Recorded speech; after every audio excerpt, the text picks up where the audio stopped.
गुरुर्ब्रह्मा गुरुर्विष्णु गुरुर्देवो महेश्वरः गुरुरेव परं ब्रह्म तस्मै श्री गुरवे नमः। আজি দ্বিতীয় খণ্ডৰ ৯২ নম্বৰ অধ্যায়, পৃষ্ঠা নম্বৰ ৬৯ পৰা ৭৪, শ্লোক ৫০ পৰা ৭১। জয় শ্ৰী গুৰু ভাগৱত ডক্টৰ চন্দ্ৰভানু সতপথী ডাঙৰীয়াৰ দ্বাৰা ৰচিত আৰু শ্ৰী অঞ্জন শৰ্মা ডাঙৰীয়াৰ দ্বাৰা অনুবাদ শ্ৰী গুৰু ভাগৱত।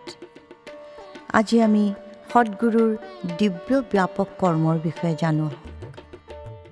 শিৱই আদি গুৰেশ্বৰ, বৈৰাগী নিৰ্লিপ্ত উদাৰ, সামান্য নৰজে জীৱাত্মা, হে শ্ৰীগুৰু তুমি শিৱাত্মা।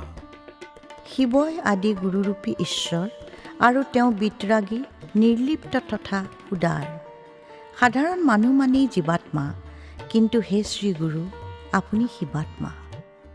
হে শ্ৰী সদগুৰু সমৰ্থ, ভৱমায়াৰ পৰা মুক্ত, প্ৰকৃতি অধীন তোমাৰ, যেন কুকুৰ মালিকৰ। হে সদগুৰু আপুনি সৰ্বসমৰ্থ আৰু সাংসাৰিক মায়াজালৰ পৰা মুক্ত। যিদৰে কুকুৰ মালিকৰ অধীন, এইদৰে প্ৰকৃতিও আপোনাৰ অধীন। যিদৰে তুমি ইচ্ছা কৰা সিদৰে চলি থাকে ধৰা, আধিপত্য সাত লোকত, সৰ্বব্ৰহ্মাণ্ড যাতায়াত। হে সদগুৰু আপুনি যিদৰে ইচ্ছা কৰে প্ৰকৃতি সিদৰেই ক্ৰিয়াশীল হয়। সপ্তলোকত আপোনাৰ শাসন চলে আৰু সম্পূৰ্ণ ব্ৰহ্মাণ্ড আপুনি পৰিভ্ৰমণ কৰে। অগ্নি পৱন ভূমি জল, নভ সপ্তলোক পাতাল, গতি তোমাৰ সকলোতে, ক্ষেত্ৰজ্ঞ হলা যে স্বেচ্ছাৰে। অগ্নি, বায়ু, মাটি, জল, আকাশ, সপ্তলোক আৰু সপ্ততলত সৰ্বত্ৰ আপোনাৰ গতি অনিৰুদ্ধ, আৰু আপুনি নিজৰ ইচ্ছাৰে এই ৰূপ ধাৰণ কৰি ক্ষতজ্ঞ হৈ বিৰাজি আছে। অসীমিত হৈ সীমিত, অৰূপৰেও ৰূপৱন্ত, দিব্যলীলাৰ ৰূপ তোমাৰ, সাকাৰ হৈও নিৰাকাৰ। হে সদগুৰু আপুনি আপোনাৰ ইচ্ছাৰে অনন্তৰ পৰা সীমিত হৈছে, অৰূপৰ পৰা ৰূপৱন্ত অৰ্থাৎ অগোচৰৰ পৰা গোচৰ হৈছে। দিব্যলীলা আপোনাৰ স্বৰূপ আৰু সাকাৰ হৈও আপুনি নিৰাকাৰ।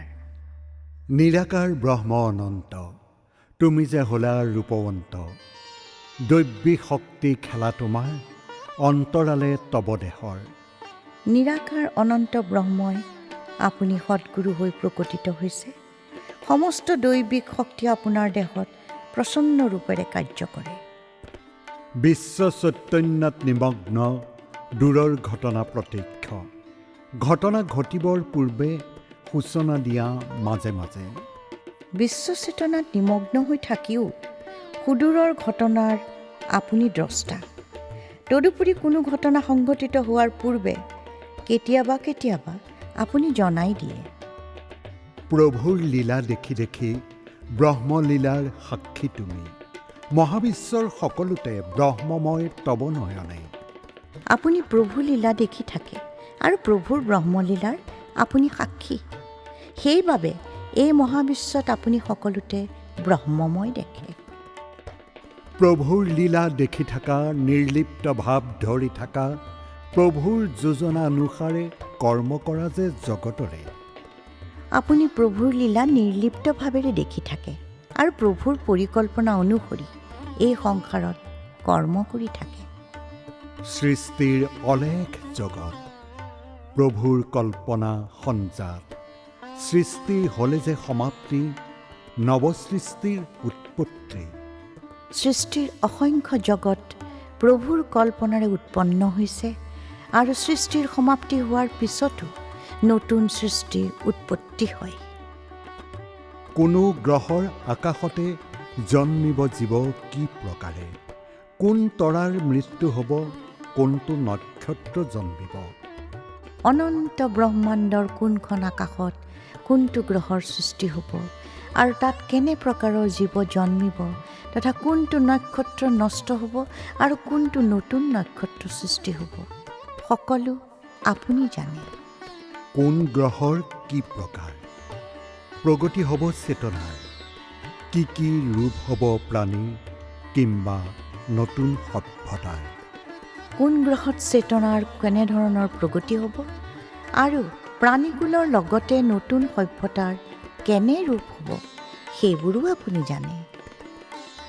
কোন গ্ৰহত কি জীৱ কি কৰ্মফলত জন্মিব, তোমাৰ সৰ্বত থাকে জ্ঞাত হে গুৰুদেৱ ভগৱন্ত। কোন গ্ৰহত কোন জীৱই কি কৰ্মফলৰ বাবে কেনেধৰণে জন্মগ্ৰহণ কৰিব, হে গুৰুদেৱ ভগৱন্ত, এই সকলোবোৰ আপোনাৰ পূৰ্বতেই জ্ঞাত। পাপ পুণ্য সৰ্বজীৱৰে ধৰি থাকে মহাকাৰণে, জীৱাত্মাৰ মৰণ হ'লে মহাকাৰণ চলি থাকে। সকলো প্ৰাণীৰ পাপ পুণ্যৰ হিচাপ সেই প্ৰাণীৰ মহাকাৰণ অৰ্থাৎ শৰীৰে ধাৰণ কৰে।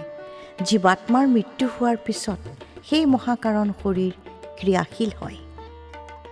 কি জীৱনত কেইদিন প্ৰাৰব্ধ ভোগে কেইজন, অদৃশ্য পলক ৰূপেৰে লিখিত বিধিৰ পুথিতে। কোনটো জীৱনত কোনদিনা কোন ব্যক্তিয়ে কেনে প্ৰাৰব্ধ অৰ্থাৎ পূৰ্বজন্মৰ কৰ্মফল ভুগিব, সেইবোৰ অদৃশ্য ৰূপত বিধাতাৰ পুথিত পূৰ্বেই লিখা থাকে। বিধি গণনাত সদায় কৰ্মফলৰ ভুল নাই, ভাগ্যৰ নামেই নিয়তি, ওপৰে নাই কোনো শক্তি। জীৱৰ কৰ্মফলৰ হিচাপত বিধাতাৰ গণনাত কেতিয়াও অলপো ভুল নহয়। ভাগ্যৰ অন্যৰ এক নাম নিয়তি আৰু কোনো শক্তি সেই নিয়তিৰ উদ্ধৃত নহয়। স্বৰ্গ নৰকৰ ভোগান্তে প্ৰাৰব্ধ কৰ্মফল শেষে, পাপ পুণ্যৰ ভোগ অন্তে জীৱই নৱ দেহ ধৰে। স্বৰ্গ আৰু নৰক ভোগ কৰাৰ পিছত জীৱৰ প্ৰাৰব্ধ কৰ্মফলৰ সমাপ্তি হয়। তেতিয়া পাপ আৰু পুণ্যৰ ভোগ সমাপ্ত হোৱাৰ পিছত জীৱই নতুন শৰীৰ ধাৰণ কৰে। তিনি লোকছে ভূ ভৱ চ, শেষ স্থূল সূক্ষ্ম প্ৰাৰব্ধ। আত্মা থাকে বীজ ৰূপেৰে, মহালোকলৈ গতি কৰে। আৰু এইদৰেই ভূ ভুৱ স্ব, এই তিনি লোকত জীৱৰ স্থূল আৰু সূক্ষ্ম প্ৰাৰব্ধৰ সমাপ্তি হয় আৰু তাৰ পিছত জীৱাত্মাই বীজ ৰূপে মহালোকলৈ গতি কৰে। পূৰ্বজত বাস কৰে পিতৃলোক তাকেই বোলে, জীৱাত্মা মহালোক গ'লে সমস্ত পূৰ্ব স্মৃতি ভুলে। পূৰ্বজসকল য'ত বাস কৰে পিতৃলোক তাকেই বোলে, জীৱাত্মা মহালোকলৈ গতি কৰাৰ পিছত সকলো স্মৃতি পাহৰি যায়। বিহিত কাল তাতে থাকে, নৱজন্মে ধৰালৈ আহে, নৱজন্মৰ কাল স্থান পূৰ্বতে হয় নিৰ্ধাৰণ। পিছলৈ সেই জীৱাত্মাই এক নিৰ্দিষ্ট সময় পৰ্যন্ত মহালোকত থাকে আৰু নৱজন্ম ল'বলৈ পুনৰ পৃথিৱীলৈ আগমন কৰে। সেই নৱজন্মৰ স্থান আৰু সময় পূৰ্বৰে পৰা নিৰ্ধাৰিত হৈ থাকে। পিতা মাতা বা কোন হ'ব, বাসস্থান কেনে হ'ব, স্থান কাল নৱজন্মৰে লিখিত বিধিৰ পুথিতে। নৱজন্মত সেই জীৱাত্মাৰ পিতৃ মাতৃ কোন হ'ব বা ঘৰটো ক'ত হ'ব আৰু কেনে হ'ব, কি স্থানত কোন সময়ত জন্ম হ'ব, সেই সকলোবোৰ বিধাতাৰ পুথিত অদৃশ্য ৰূপত লিখা থাকে। জন্ম আৰু মৃত্যু ভক্তৰ নতুন জনম পুনৰ, সৎগুৰুৰ থাকে হস্ত অলৌকিকী দিব্য সত্য। এয়া এক অলৌকিক আৰু দিব্য সত্য যে ভক্তৰ জন্ম আৰু মৃত্যু তথা পুনৰ নৱজন্মৰ ক্ষেত্ৰতো সৎগুৰুৰ হাত থাকে। আজিলৈ আমি ইমানতে সামৰিলোঁ। অহা খণ্ডত পুনৰাই লগ পাম। জয় শ্ৰী গুৰু ভাগৱত।